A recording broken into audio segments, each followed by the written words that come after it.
Have you heard someone akisema something like, kitambo if you could go to the supermarket na 1000 bob, 1k, you could come out with massive shopping, so many things, but nowadays ukienda super na 1000, unarudi hata na vitu mbili ama tatu, and that money is gone, or sometimes hata kitu moja tu. Is it that ni maisha imekuwa ngumu ama ni pesa ime lose value? Ladies and gentlemen, welcome to today's episode, and I wanted to use the simplest terms possible to explain something known as inflation. For you as an investor, as someone that is saving your money, setting it aside, planning on achieving financial freedom, you really need to know this word inflation. You need to know how it affects your day-to-day life. Let me use an example of soda. Hizi za kawaida tu, Coke, Fanta, whatever it is. The lowest price I can remember in those years, the 300 ml soda ilikuwa inaenda for 17 or 16 shillings. I know someone ashafungua macho wasema,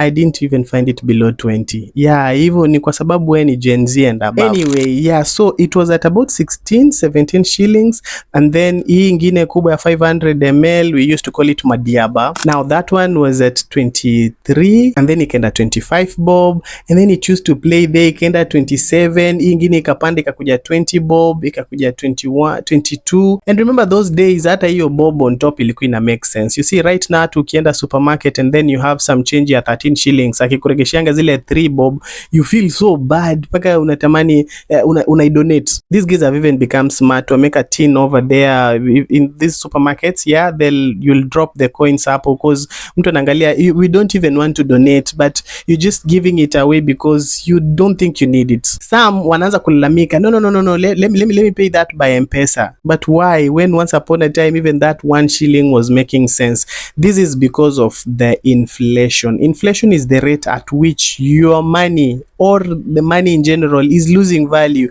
So whether you have it in your pocket or not, it is still losing value. And that is by virtue of inflation. So if price could change kutoka 17 shillings where I remember it hiyo kitambo up until right now where it is heading to 40 shillings, of course the recommended retail price, najua huwa mnanunuanga hiyo soda at 200 bob or even more, but ile recommended retail price RRP, it's heading to 40, and once upon a time it was 17. That means that it may double over time. I'm not talking about soda here. I'm talking about the difference in price. And this is the same thing that we see kwa ile cartoon ya salary has remained the same, lakini problems have kept growing. So like, salary, why are you not growing? I'm sure you've seen that. So it is not really that life has become tough. It's not that squeezy maisha ni ngumu sana. The problem is that we did not adequately prepare for the change. And I would also say that we are probably not preparing for the change again, because right now that soda is at 40,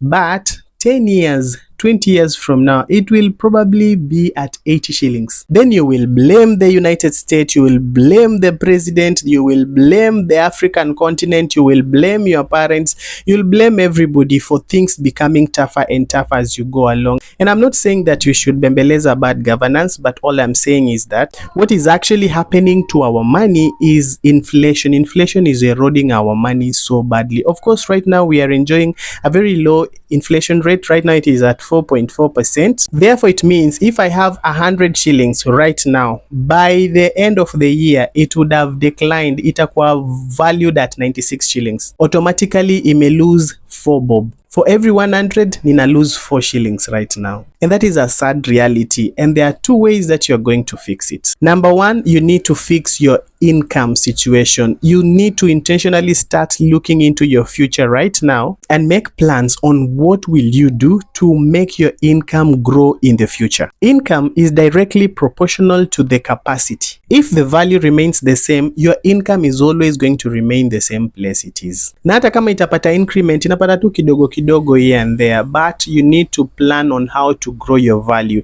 If your value grows, the chances of your income growing is even higher. You can be able to learn new skills which will open up doors for you to earn more in the future. If you have to go back to school, if you need to learn something new, if you want to drop what you're doing right now and start doing something else. I had to drop what I was doing to start doing something else because what I was doing was making me poor. So I had to learn new skills, learn and fail, learn and fail, and eventually started doing something that I love doing and at the same time makes me money. And I'm still learning, reading, investing my time in things and resources to ensure that when tomorrow comes, as inflation keeps eroding away the value of money, I'm also able to earn more in the future. That is the first way to beat the inflation enemy that is coming at you very fast. Do not throw tantrums and blame everybody. Don't start abusing people for spoiling, I don't know, your money, your sources, or whatever it is.